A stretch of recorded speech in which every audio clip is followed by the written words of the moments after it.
Hello, everyone. I'm Ryan Adamson, and I'm here with Rachel Palumbo and Corwin Lustre, and we wanted to talk to you about exascale computing with Elastic.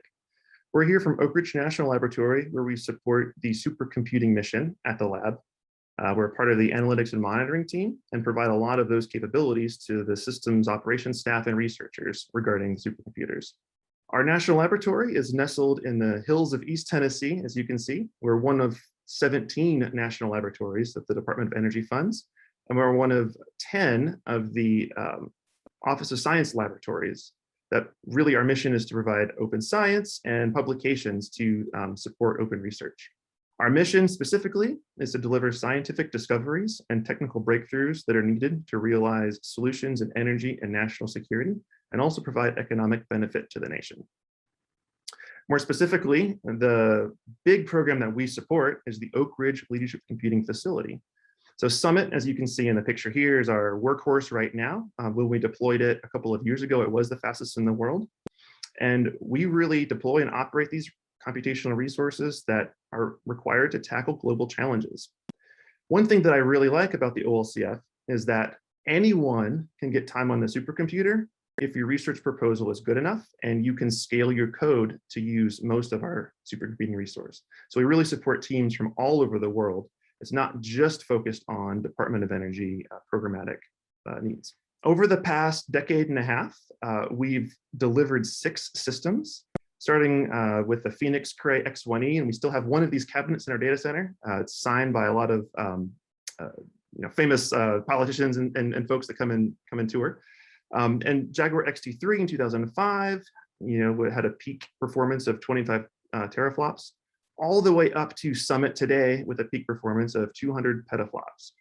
And Frontier is right around the corner. We're rolling in cabinets every day, and that we're hoping will hit about 1.5 exaflops.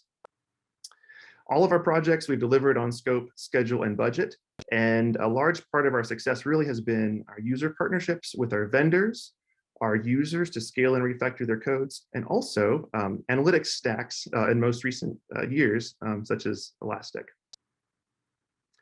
Just to touch a little bit on the science that we do, all the way from molecular dynamic simulation to superconductivity, to turbulence flow in General Electric, did some turbulence flow simulations on Summit, quantum materials, and also earth sciences. We really span the gamut. We're mostly a modeling and simulation shop where we like really finely tuned models that you go iterate through time steps to simulate the universe or something. But we're also getting into the artificial intelligence space. Last year, it was really awesome to be a part of the team as well, because we supported research that helped with the SARS-CoV-2 pandemic. We did a lot of modeling of the molecules of these viruses to identify the spike proteins and to talk about what types of pharmaceutical medicines might help combat the infection. Stepping back a little bit, I wanted to talk today mostly about why Elastic is helping us out in this space. In the last couple of years, we've had Titan, Summit, and we'll have Frontier soon on the floor. If you notice something about these systems, they're all very, very, very large. I mean, the number of cabinets is, between 100 and 250 cabinets or so. We don't use just CPUs. We use GPUs, graphics processing units, to accelerate our codes. Our interconnects are extremely fast. Our networks are extremely fast. And we have lots and lots and lots of storage. Our current system, which we call Alpine, that does scratch storage for Summit, it can write at 2.5 terabytes a second and is a 250 petabyte file system. And so all that to say, when something goes wrong or starts to fail, we get lots of information and we need to understand how to deal with it. So if I go back to 2014, remember, we didn't have a lot of analytics stack available. We didn't have Elastic, we had syslog, but we really had mostly text-based records. And so we deployed Titan in 2012. And typically the first 2 years, we have a lot of infant mortality. So our graphics processing units would fall out. We'd replace them, and typical of a new system as we were ironing it out. But then, 2 years after we really should have been done with that, we started seeing a large number of GPU failures. And the problem with GPU failures for us is when you run a job on our systems, we really want the entire machine to be used for these very large simulations. And so if we have a hardware failure anywhere in your job, the whole job can be rendered useless. You have to recompute it. And so mean time between failures is really what our metric is for our large supercomputers. And if you look here, we plotted this really by hand. About 2015, we started seeing the number of failures go up, and the mean time between failures would go down, which is not good. And we really didn't know what to do. We sort of realized that the GPUs at the top of the racks would fail more often. We'd have more failures in the summertime. But other than that, there were other forces at work. We really couldn't pin down what the cause was. And so we sort of went back and said, all right, which GPUs had we replaced and when? And we plotted this on a line. And at the very beginning, we had 2 waves of this infant mortality kind of fallout. Our GPU errors started going up around 2015, 2016. And in the middle of 2016, we saw some themes with the top of the rack and during the summer. And so we did a large set of replacements for our GPUs, which did knock the mean time between failures up. I guess the quantity of failures went down, but as you see towards the end of the lifetime of the machine, we crept back up. One of the cool things about being in a national laboratory is that we have lots of interesting instruments. So we actually took one of these cards, we cut it in half, and we looked at the components, and we saw that some of our resistors did not have the anti-sulfur resistor feature to them. And so corrosion was happening, right? And heat makes sense. Top of the rack makes sense. Summertime makes sense for these things to fail more often. But it also turns out that the nodes that had more jobs placed on them over the lifetime of the machine were more likely to fail. And we didn't understand why that was because we didn't have the tools available to us in order to really plot this or graph this in that way. So that's what really motivated us to become, to use data analytics, I guess, as a first-class citizen within our environment. Our scaling was no longer scaling. We needed to replace our sort of old batch processing with stream processing where possible. Our traditional data sinks, databases didn't provide the flexibility that we needed. And we decided that we really needed a central data bus to help us scale as we added more data sources. And then this was the right time for it because several scalable and robust and flexible tools were becoming available, like Kafka and Elastic. And we had some previous experience with Elastic, and so it just made sense for us to move in this way. So with that, I want to turn you over to Corwin, who will talk a little bit more about our analytics and monitoring platform. As Ryan was saying, at the time we had some prior experience with Elastic. We know that because our data environment at the time in 2019 was pretty diverse. We had multiple pipelines with multiple technologies in some ways that don't make a lot of sense, like Elastic being sent to Kafka and then out. We have different message queues and message brokers, like with RabbitMQ. But one of the core problems with our data environment at the time was that producers had complete responsibility over their pipeline. So on top of having to manage their data sources and all the instruments that took data and produced data, they were required to be responsible for the hardware, software, the data policy, and data access for their entire pipeline. You can imagine that'd be a lot of work for them. And it also meant that they didn't have a lot of time to communicate between, there wasn't a lot of communication going on between data producers and the consumers. And so consumers couldn't really expect any service level agreement with their data producer. So with that in mind, we wanted to come up with some sort of strategies when we were creating the analytics and monitoring team.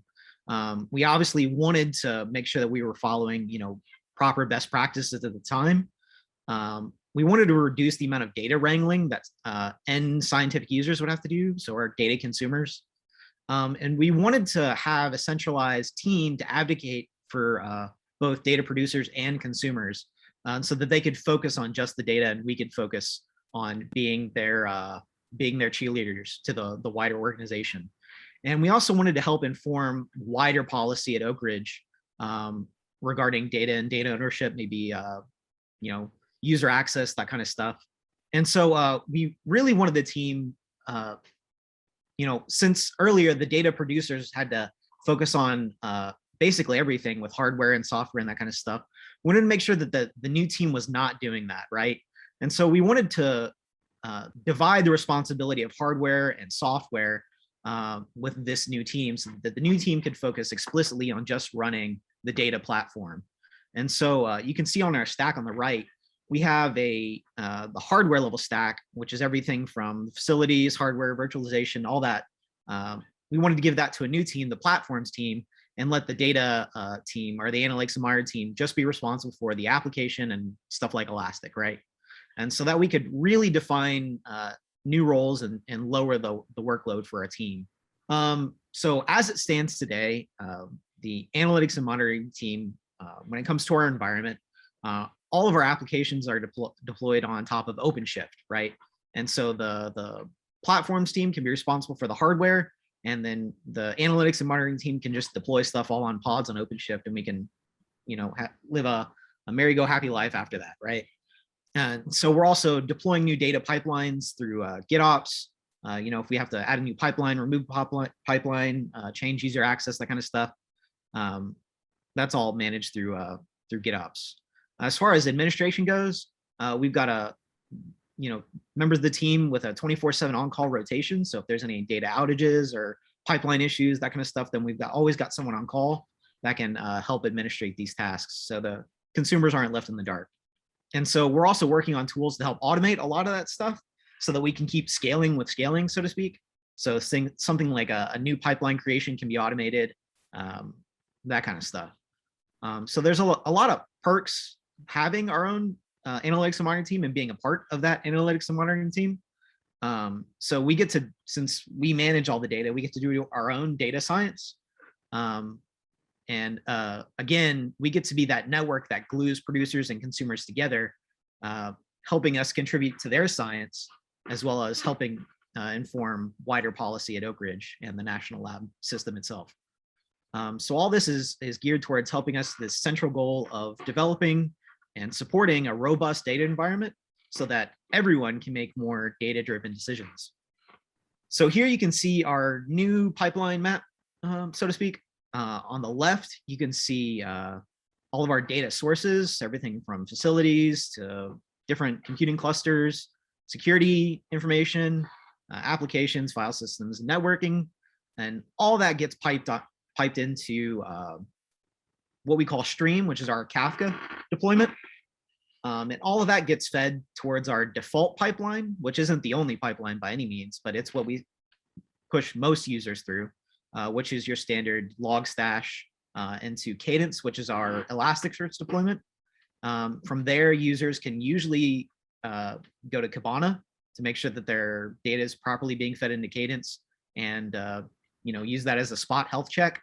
And while that's a powerful enough tool for data analytics on its own, we also provide Grafana dashboards so they can see some quick operations focused stuff. And then we help our 24/7 on-call rotation get alerts through Nagios, and we feed data into that through with Prometheus. We also have a Faust deployment for streaming analytics. And then from there on, we have all of our other data pipelines that consumers can plug into Stream for their own uses, right? So everything in this diagram that's light blue is stuff that we don't manage, and everything that's dark blue is the stuff that our team is responsible for. So going into more about streaming Cadence, as I said before, Stream is our Kafka deployment. And as you guys might know, it's a fast, scalable, and resilient, fault-tolerant publisher subscriber messaging system that helps decouple data pipelines so that we can add, remove, different pipelines. We also use it as a single source of truth, so that if other people's pipelines, or if other people's pipelines goes down, or Cadence might go down, then we can always pipe back into Stream to get back at the data. We also use it as a way to regulate our data flow. Cadence is our Elasticsearch deployment, and it's our center-wide data store and analytics resource engine.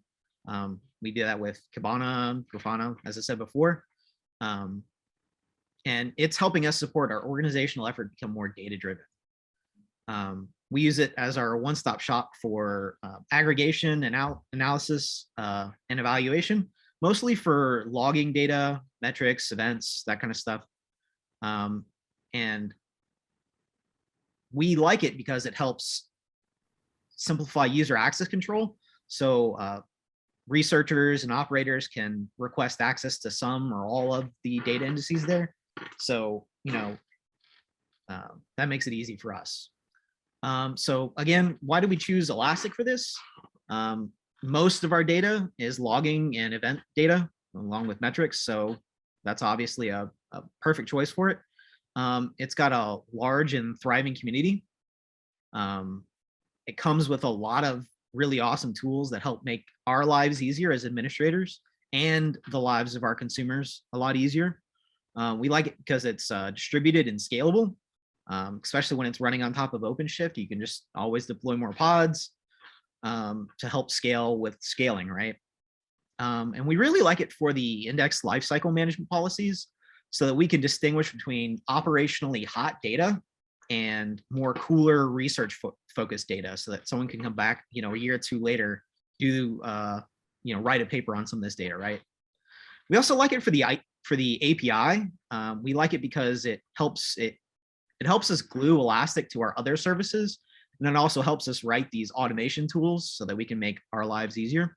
Again, scaling with scaling. As far as our implementation of Elastic goes, it's all running on top of OpenShift. Right now, we've got 6 data nodes with plans for expansion in the future. We've got about 2.7 petabytes of total storage right now, and we're taking in about 1.5 terabytes a day.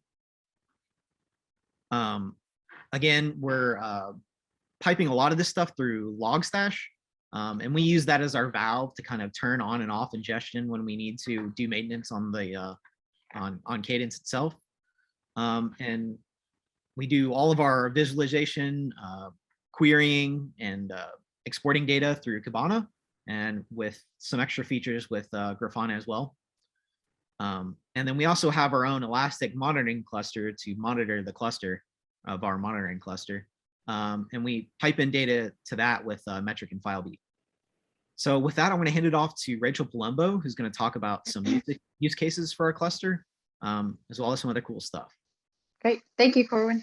Yeah, as Corwin mentioned, I'm going to walk through a couple of examples of Cadence-enabled use cases. So a big part of Exascale Computing, as Ryan touched on, is the infrastructure and facilities that are required to run these computers. So these machines require massive amounts of chilled water, for example, to cool them, with Summit having upwards of 4,000 gallons of water per minute flowing through it. So you can imagine with all of that really big infrastructure comes a lot of data and a lot of responsibility to make sure that all of that is running well. So in this example, you can see a dashboard that was created to monitor that Summit cooling water. So this is a Summit Cooling Intelligence. This was created by an early user, Woon Shin. He started out with his own Kafka instance for the real-time analytics of this cooling data. But after the analytics and monitoring team got set up, he decided to switch over to our Kafka and Elasticsearch managed instance in order to reduce the management workload that he had to deal with. So this is an intelligent real-time resource control system that is based on situational awareness of the data center. So it's that data that's coming directly from the system. It is a research-led effort, so it allows that operational data to be used without bothering the ops team or data producers. This automated control system is also monitored and controlled by facility engineers at a macro scale. And with this monitoring in place, we've been able to save about $2 million in annual cooling infrastructure costs. So here is another Kibana-based example that coming off of the Summit Cooling Intelligence. So this is some of the data that's actually in Cadence in a Summit cooling index. So here, a lot of users will use either simple or more complex queries depending on their needs to explore their data, take a look at it, get a quick idea of what's going on with it. In addition, they might create, if they create more complex queries that they want to save, they do create dashboards to visualize data flow over time or help with troubleshooting. So here's another Cadence-enabled use case. So here is a dashboard that was created by our storage team, and it shows Lustre RPC trace data. So this is near real-time data that they use to detect anomalies in the system. So this data is sent from the storage systems through a Telegraph HTTP listener that the team built for them to stream or a Kafka instance, then on to Logstash and to Cadence. So like a lot of operations data, this Lustre trace data can come through in bursts. And events occur such as the start or completion of a job, or if there's an error. So with stream in front of Cadence, a lot of these issues associated with the bursty data can be mitigated. In addition to that, a lot of the Logstash capabilities have also helped with mitigating that bursty data. So here is, I have a cool visualization that sort of mirrors the first one that Corwin showed you of our data platform pipeline, but showing the individual topics or data streams that we have coming in. So on the far left, you'll see all of the different teams that send data through stream and onto Cadence or into other data syncs or future non-existent data syncs. So you can see we have a lot of representation from storage, HPC, clusters, platforms, and some other ones as well. So this really helps us keep an eye on what data is coming through, where it might be found. So with that, I'm going to cover some of the lessons learned from using Elasticsearch on such a large scale with lots of data. So there's three main points that are important to keep in mind, which is tuning, troubleshooting, and recovery. So might seem obvious, but really good place to start is to know your hardware. So know, how much CPU you have available, storage, memory, all of that is really important in knowing how to tune your Elasticsearch cluster in order to get the most out of it and create a stable, reliable system. Something that we've done is aiming for the magic ratios, so to speak. So magic Elasticsearch ratios such as number of shards per gigabyte of JVM heap. So 20 shards per 1 gigabyte of heap has been really helpful, as well as for tuning our storage storage and data tiers. So having hot, warm, cold, frozen ratios that match what Elasticsearch recommends, as well as keeping our index shard size at 50 gigabytes per shard. So that means that sometimes with really high throughput data pipelines, we might have to increase the batch size or number of workers for Logstash in order to accommodate that. So then troubleshooting, good place to start is check your logs. So as Corwin mentioned, we have a monitoring cluster set up for Cadence.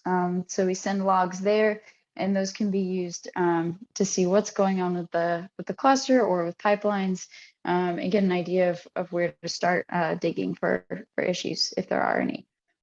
There might be there's some things you can look for, such as high CPU or memory usage.